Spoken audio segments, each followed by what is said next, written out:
Hello, welcome back to the engine bay at Barkerways. Last time we spoke in here, we were sort of in the dirty zone. We'd stripped the engines down, we'd found a few things that were wrong with them. So we've now been shopping, so we've bought some replacement parts. We've had stuff away for various engineering processes and what have you. So now we come into the sort of the nice bit, so to speak, the more assembly and the clean and shiny bits. So just talking you through where we are at the moment. So the two engines we were looking at, we had the Maserati 6-cylinder one. As you can see, that's come on really nicely. All the pistons have gone in, top end's gone on, so that's coming on really nicely now and looking really good. But as I said before, we're going to sort of focus on the build of the V12. There's something quite special about building V12 engines. So we said we'd talk you through this one. So the block's been away. So the block's been rebored. So we've kept the original liners. So what happens there is, as a big deck plate goes on the top, which is about 1 inch tall, holds the liners in place, and then it's bored in line with the crankshaft. So that's been, because if you remember, the pistons were a bit worn and what have you, so rather than buying new liners, they still had enough space on them for boring. So they've been rebored. The block's been steam cleaned, washed, boil washed, just to get all the stuff out of the galleries and everything that's been there for the last sort of 30 or 40 years at least. So we're now clean, and we can start to go back together. The thing that happens on carbs is when we looked at these before, and you can see by the photos, there's an awful lot of parts inside these. You've got little brass jets, screws, bits and holes everywhere. But if you understand how a carb works, then you can sort of go through and make sure all the galleries are clean. You blow through all the bodies. So what we've done with these, we've cleaned them. We've put them in an ultrasonic cleaner, which is a liquid that vibrates at very high frequency, and it literally shakes all the dirt out. So they've been in there at least 2 or 3 times. Various bits have been off for plating and what have you. Something that happens on these is the bases distort with heat and age. So we've had the bases milled up and faced. So you've got the engine here that gets hot in the manifold, and obviously you don't want hot fuel. So one of the reasons is they stick these Baker-like blocks in is an insulator to try and reduce the amount of heat radiating up into the carbs. Otherwise, after a few hours of driving, the engine gets red hot, the manifolds get red hot. What you don't want is red hot carbs, because you'll vaporise the fuel before it even gets a chance to go in. So that's why they have these little Baker-like insulation blocks. So as you can see by the photo, there's all the jets. So we've checked all the jet sizes, we've blown through all the galleries, we've made sure the bottoms are all clear, we've put in the accelerator pump valves in it. And the other thing is, one thing on the V12, that everything you do 12 or so. There's a lot of them. So you're not just doing one carb. I mean, that's quite a lot of hours to do. You're doing 6 of them. So everything's times by either 6 or 12, and that's why it takes so long to do V12s, because there's just so many components. So the carbs are now all done. They're just on here just to sort of make sure that we can get linkages and stuff. And if I turn this round, there's all the choke linkages and things on here. So all these have been greased, and I'm just waiting for the last run of stuff to come back from the platers, and we can start to put the rods on.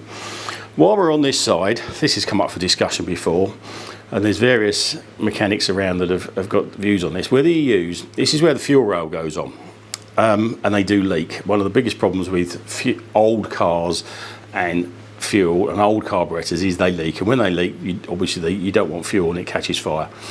So getting old carburetor bodies and old brass fittings to seal is quite a challenge. One of the key areas that does go is these banjos.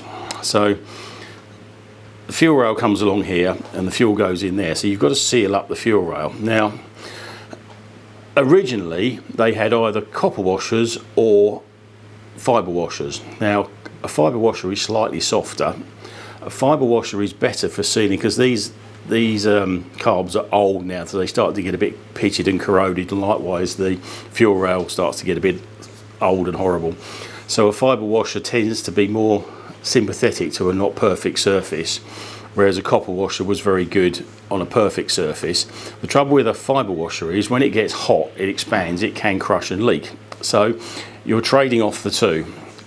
We tend to use fibre washers, and once they've expanded once and contracted, then you pinch them up, and then they're usually all right. But there's no real right or wrong. If you've got a good surface, copper washers will do it. If you've got a not so good surface, you either reface the surface or sometimes fibre washers will work. But I think everyone's got their own ideas on these. Getting the chokes to work, obviously getting all these choke linkages now. Probably, I would say 90% of the Ferraris out there don't even use the choke, you just pump it a bit. But it's nice to have it there that works. It was designed as a fuel enrichment to restrict the air, enriching the mixture when it was cold. So it worked then, and they do work if you can get the linkages to work, the cable to work, and the lever inside the car to work. If you can get it all in there, it's a nice original touch to have. Another reason with the carbs that we go to all this effort is to make them tunable and make the car run so much better. As we said before, carbs aren't the most efficient way of spitting fuel into an engine. It does just, compared with fuel injection cars, it relies on airflow drawing fuel. So if you've got blocked up galleries, air leaks, bent bodies, distorted, odd sized jets, you're never going to tune the thing. It's going to be impossible. I mean, these aren't easy anyway, but at least if we know that they've all got the same size jets and we're all got a good baseline, we've got half a chance of getting this thing running nicely. Okay, so moving over to this side, we've sort of covered the block. So the next thing we've got to do is put something in it. So we need, first thing to go in is going to be pistons and crankshafts. So looking at pistons, now piston technology, I've spoken about this several times before, has moved on a lot. Now, the old pistons were good, but 2023 metallurgy is a lot better than 1970s technology. So we've now got forged pistons. Now, when we talk about forged, very basically, forged is something that's been pressed into shape out of one billet of aluminium as opposed to turned. And it means the metal's more compressed, which means it's more resistant to expansion. So it's a better way of doing it. So that's what the term forged pistons come from. So we've had these made, so they've calculated all the size of the valve insets. The other thing that's happened is, and I've spoken about this before, is this Teflon coating. This is sort of what you get on your frying pans at home, but it's really good. It reduces the heat on the piston skirts. If you look at the original ones, they're just aluminium, and you always get hot spots, and whenever a piston's going to go, it's always the skirt that goes first. So when a piston comes down, you've got the conrod, when that sits in there like that, that's going to go round and down and up. And so as that goes down, it naturally cocks the piston over that way. And it's called the thrust side. So one side of the piston will always get slightly pushed into the bore as it goes down and up again. So as the power stroke comes down, so it does get wear on the side skirt. So if you can put some coating on the side skirt that's nice and slippery, it's obviously going to help that. The other thing is with the V12s, I just mentioned the car, this becomes a maths and accounting game now. Everything is counting. You're counting to 12 or 24 or 6 all the time. So we've got 12 pistons, we've got 12 gudgeon pins. These little circlips that go in the side to hold the pistons in. So we need 24 of those. So piston rings, each piston's got 3 piston rings, so you have 2 compression rings and an oil ring. So they come in bags, so they've all been made. So everything is counting. You find yourself just counting all the time. Every time you pick up nuts and bolts and washers, you're just counting them, and it's just the way it is. So the next step is to match the piston rings to the bore. So if I take an old one, here's an old piston. So if I just take one of the piston rings off,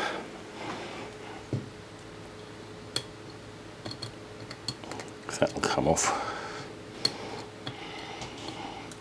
Right. So there's and these are really handy pliers for, you can do them with your nails, but they hurt your nails. So instead of piston ring pliers, it means that they just open up. When you put the ring in the bore, it's the gap. If it's touching, when the piston gets hot and expands, if it's got nowhere to go, then it's going to break. If it's too big like that, then obviously the oil and compression is going to get past it. So you need to, there's a calculation that it's not too big, not too small, so you want it to be as close together as possible, but still room for expansion, but not too wide to let fluids and compression past. So you either get a smoky engine or an engine with broken piston rings. So what you have to do is put each piston ring in the bore and measure this little gap here, which is tiny, you're talking a few thou, to get it just the right amount that it doesn't touch. So as soon as it touches, if it expands, it's just going to break. So what you do, we've got a special diamond tipped, because these are absolutely rock hard. These are like glass, these things, very, very hard. So we've got a little special diamond tip wheel, because doing it with a normal file isn't going to touch them. And you just take off a very small amount by putting, this is an old one so I'm not too bothered, so by putting this in and turning that wheel and holding that against there nice and flat, it just takes a tiny amount of the metal. And again, this takes a while, because if you take too much off, you can't put it back on. It's throw it away and get a new set of piston rings. So you put it back in the cylinder, measure it, take it out, take a bit more off, put it back in, measure it until you get exactly the right clearance. The other thing is, when you get to this stuff, if you break it, damage it, if you turn the handle the wrong way and break it, I have to buy a whole new set of matching piston rings again that have all been special order. So if you make a mistake now, it's going to cost hundreds if not thousands to put it right. So it is time. You just need to do this very carefully and very quietly, but you can imagine there's a lot of them. Things that rotate need to be weighed and balanced. We want all of them to go up nice and smoothly. If you have something that's heavier than something else, that weighs a few grams, but when it's going up at 1,000 revs, that's going to be heavy. So these have all been weighed and balanced, and they just take a little tiny piece of metal off, so they all weigh exactly the same. All these conrods, and there's been videos I've done on this before, have all been weighed and been balanced. So there's a tiny little bit of metal shavings just been taken off of these. They all weigh exactly the same. So what you're looking for is an engine that's all going round, that all weighs the same, that when it gets to the higher revs, if you get a vibration, that's when something breaks. If one of these is heavier than another, at 6,000 or 7,000 RPM, it's going to start a vibration, and once it starts a vibration, something's going to give, and it's usually the conrod. If that starts to vibrate and it's not going round smoothly, you've all heard of these things failing, and it's called rods coming out the side. It's going to wear something and cause a premature failure. So getting the whole thing to go around smoothly, and I've spoken before, it's even down to the weight of these little clips. That's enough to throw out the balance of the engine. So another bit that we're going to start to work on as well, the cylinder heads. So again, cylinder heads, they've been away, they've been cleaned, washed to within each of their life. We don't tend to blast these because I worry about the grit inside the water jackets. But again, it starts to go back together now. So if we just move slowly over to this head, you can see that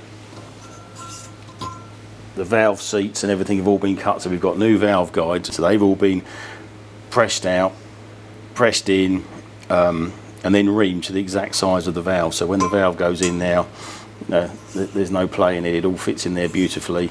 Then the valve seats have been done and recut, so the angle of the seat is absolutely perfect now. And then that valve's been hand ground in and matched to that seat. And again, like I said before, you do everything times 12. So you with the hand grinder, you match that valve to that seat, that valve to that seat. There's 24 of these to do, and they all take a few minutes per valve to do. And then there's the little rubber oil seals. Now, these fit over, these are little soft rubber oil seals that fit over the tops of the valve guide. And as the valve goes up and down, it just stops any oil going down, because you've got oil in the top of the engine and you don't want it into the cylinder because it'll smoke. So by putting a little oil seal halfway down, it just stops any residual oil going down the cylinder. If you remember, we spoke about camshafts last time. The camshafts on this were worn. This has taken some doing to get some new camshafts. So we've now got new camshafts.